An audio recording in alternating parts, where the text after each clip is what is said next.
பழைய வீடே உங்களுக்கு நல்ல அதிர்ஷ்டம் ஐஸ்வர்யமாக இருக்குன்னா அந்த வீடை தயவு செய்து மாற்றாதீங்க. ஏன்னா ரொம்ப பேர் வந்து பார்த்திங்கன்னா நாங்கள் புது வீடு கட்டி போகிறோம் அப்படின்னு ஒரு வாஸ்து கன்சல்டண்ட்டை கேட்காம சில தவறான வீடுகளுக்கு போய் டவுன்ஃபால் ஆகுறாங்க. உலக கோடீஸ்வரர் வந்து பார்த்திங்கன்னா வாரன் பஃபட், அவர் வந்து பார்த்திங்கன்னா 30/8/1930 பிறந்தவர். அவர் வந்து 1958 ஒரு வீடு வாங்குறார்.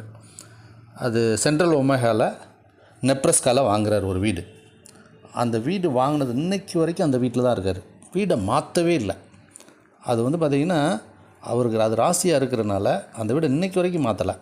சரி, இவ்வளவு லாங்காக எப்படி அந்த வீடு இருக்குது அப்படின்னு ஆராய்ச்சி பண்ணணுன்னா அங்கே தான் மயனோட கோடு வருது. அதாவது 6570 சதுரடி, 730 குழி அந்த வீடு. அது வந்து பார்த்திங்கன்னா 500 குழிக்கு மேலே மயன் சொல்லுவார், இரட்டைப்படை ஆயில்னுவார். அப்போ 70x2 140 வயசு அந்த மனைக்கு. சத்தியமாக அப்படியே இருக்குது பாருங்கள். ஏன்னா அது வந்து 1921 கட்டின மனை. இன்றைக்கி வந்து பார்த்திங்கன்னா 105 வருஷம் ஆச்சு அந்த மனை. அப்போ இங்கே தாங்க இந்த வாஸ்து ஆயாதி கணக்குன்றது எவ்வளவு கோல்டன் ரூல் பண்ணுதுன்றது தெரியுது. மிகப்பெரிய ஆச்சரியமான விஷயம். அதனால் வீடு மாறுறதில் கவனமாக இருங்க. புது வீடு ஏற்றியும் விடலாம், இறக்கியும் விடலாம்.